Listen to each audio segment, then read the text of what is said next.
Hello and welcome to an episode of Historically Marked. I am Jason in historic Kimmswick, Missouri. And yes, it's very historic. The town dates back to 1850, founded by a man named Theodore Kimm who purchased a lot of land near the Mississippi River and south of St. Louis, and of course South St. Louis County.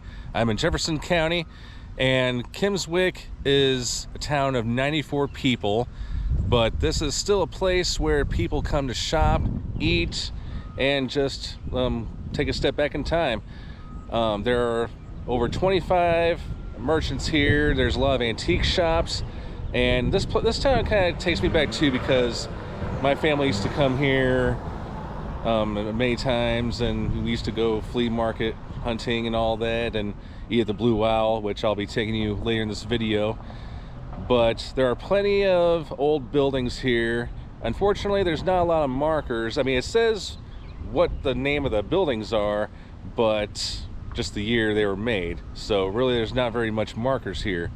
But like I said, there's no shortage of shops here, and there's plenty of people that come here every day, year round. This is also home to the Apple Butter Festival as well as the Strawberry Festival. So I'll go ahead and start the tour. So here's a little marker right here, but it's mostly about the El Camino Real, and it translates to the King's Highway. I have seen these markers in at least a few other places along Highway Route 61 towns in Missouri, like Cape Girardeau. I've seen in St. Genevieve, a couple others. But this was part of the El Camino Real, which I believe is present day Highway 61, but it lists, it's really hard to read, but it says New Madrid, which is very south of Missouri. Cape Girardeau, St. Genevieve, St. Louis, erected by the Daughters of the American Revolution in 1917. And then this was rededicated in 2008 by the same group. And then we're going to go up there real quick. And up on the hill is a small but historic Kimm Cemetery. And this is where the founder's family is laid to rest. Unfortunately, the man himself, Theodore Kimm, he passed away while in Switzerland in 1886. His body never made it back to the United States. He is buried there, as it says on a stone.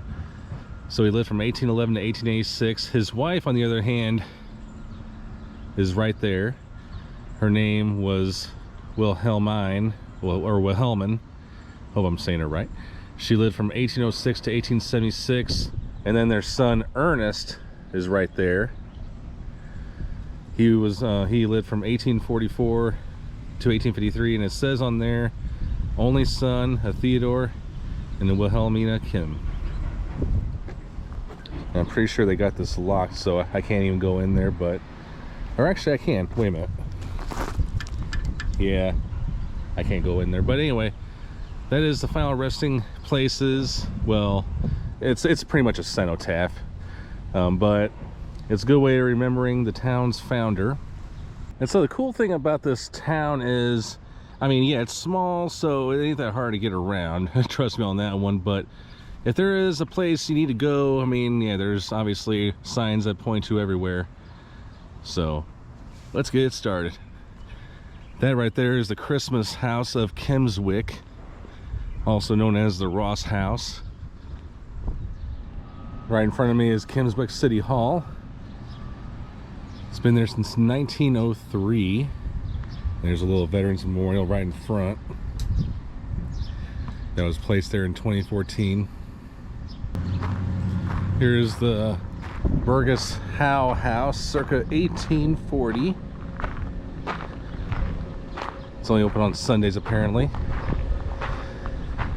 But there's a marker on here that says it's the first log building to be moved to Kimmswick in 1973. The cabin was disassembled log by log and brought to Kimmswick for reassembly. The project was completed in 1975. The cabin had originally been the home of the Burgess family. The Edward S. How family began living in the cabin in 1895 in Mapleville, Jefferson County. The How family raised 10 children in the cabin. And then now the cabin is furnished with primitive antiques collected by the Kimmswick Historical Society. And you can also do reservations if you want to do the tour. Here's another wide view of the house. And then next to it is this bur oak tree.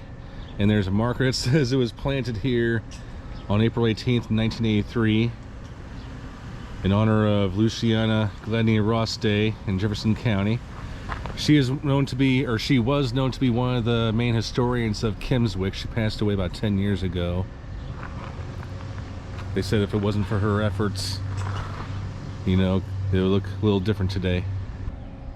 And behind the house is this little building right here, and it looks like there's something on there.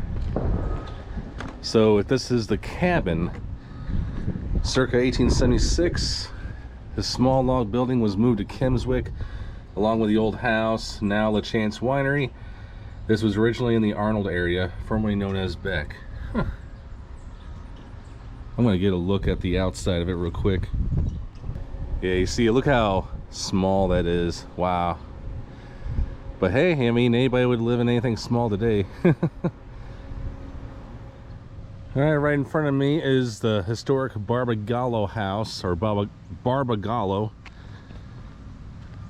circa 1850. It is currently a work in progress, but they do want you to go to the website and follow it all. I want to see if I can get up closer. I don't see any keep out signs. I mean, it's locked, but there's a door with no window in there. Or a busted window, I should say. I'd hate to go out that door from the other side and just fall down here. Ooh. Little church pew outside. There's a little house or shed or something, a cabin to accompany it. And right next to it is the LaChance Winery. It was once an old house. They say it dates back to 1770. Wow, but they have added parts to it, so it makes a little bit more sense. But yeah, wow. That's definitely quite an old house, especially before the country's founding. And here's a new store, but it's a women's boutique. It's called Ellen's. And there's an old country store. It's closed. And here's an old carriage, but it says on there, the Amish Flour Milling Company, established 1887, Lancaster, Pennsylvania. Wow. Here's another gift shop for you, the Kimmswick Corner. An upscale mercantile store for women and men. It's closed. But this was once the Ziegler store, it says on there, 1913. And then on the other, across the street is the Mississippi Mud Gallery and Gifts. Here's an undated building for you, where they specialize in sugary stuff. Harry Potter candy with butter beer. So all you Harry Potter heads out there. Here's the Kimmswick post office. Wow, look at these old mail boxes. Shouldn't say that one's old, but this one definitely is. Now this place here, even though it's it's private property now, but this one was once the site of the National Hotel from 1869 and 1921. And this looks to be an old general store. It's called the Design House. And then dolled up kids, obviously for kids. I'm wondering what that is right there. It obviously looks like a photo opportunity shelter, because I see a Christmas tree. Well, there's no ornaments on there, just a flower. Oh, I do see ornaments, never mind. All right, cool. And southeast of the village is this historic bridge called the Windsor Harbor Road Bridge. It was actually moved here from Carondelet, Missouri, or South St. Louis. Let's see what this marker says. 1874 to 1928, it was in Carondelet, Missouri. And then it was moved here in 1930. The County Commission of Jefferson County, Missouri transferred ownership of this bridge to the Kimmswick Historical Society following its placement on the National Register of Historic Places. Since the construction of the adjacent modern bridge, this historic bridge has been closed to all but pedestrian and non-motorized traffic. And what they're referring to is that That takes you to the Anheuser estate, but I'm not going there today because it's closed off. It's private property, but they do hold special events there. But I'm gonna go ahead and walk on this bridge. Kind of feels weird, you know, walking on these wood panels. It almost feels like the bridge is shaking. Oh wow, see, it says here, it says up there, the Keystone Bridge Company, Pittsburgh, Pennsylvania, 1874. Wow. And over here is another marker. Talks about the flooding in Kimmswick, and it's all happened within the last 35 years. Well, 31 because it's 2024 now, but the city of Kimmswick is bordered by the Mississippi River and Rock Creek, and this is Rock Creek right here. But throughout history, the town has protected the community with building levees and berms to hold back both waterways.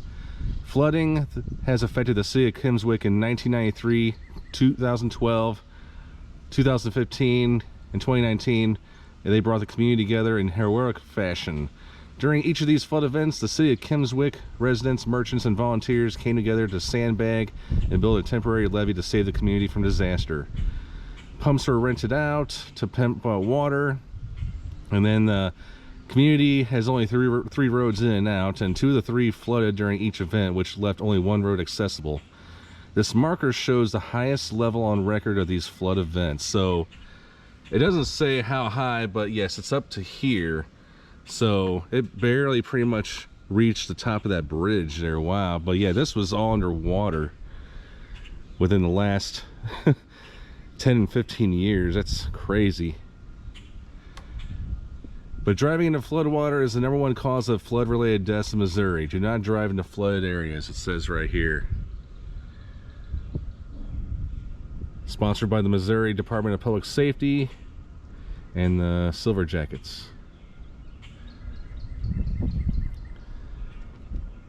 I'm going to get another look at the bridge here. And then the Mississippi River, it's going to be really hard to see because of that bridge right there, the railroad bridge. But let me see if I can. Yeah, it's kind of hard to see, but yeah, it's just straight ahead, and you can kind of see the Mississippi from there. And perhaps the main attraction of this town is the Blue Owl Restaurant and Bakery, home of the Levy High apple pie, which I hope to get. From what I understand, they got some good food, some sandwiches, soups, lots and lots of desserts. In 1985, Mary Hofstetter opened this place up, and about 1.5 years ago, she turned it over to her daughters, but it's still good. It's been mentioned on the Food Network many times and all over the media, even on the Oprah Winfrey Show. These are all their delicious desserts. You can buy them by the whole or by the slice. There's German chocolate, there's butterscotch pecan pie, peach pie, strawberry rhubarb, gooey butter balls, turtles. Alright, so they have plenty of sandwiches available, and of course, you know, they don't want you to forget about their soups and salads and whatnot. And they do have daily specials, like today was the meatloaf, but I'm not really a fan of meatloaf, but I settled on the turkey club with white bread and came with fries, which costs extra, but hey, it's not going to break me. Alright, chow down. Alright, so unfortunately they were out of the Levy High caramel apple pie. I guess they regularly sell out, but I was really planning on eating it, so to say I was disappointed, but they do have other great desserts. Tough decision, but I chose the butterscotch pecan pie. And another taste. Here we go.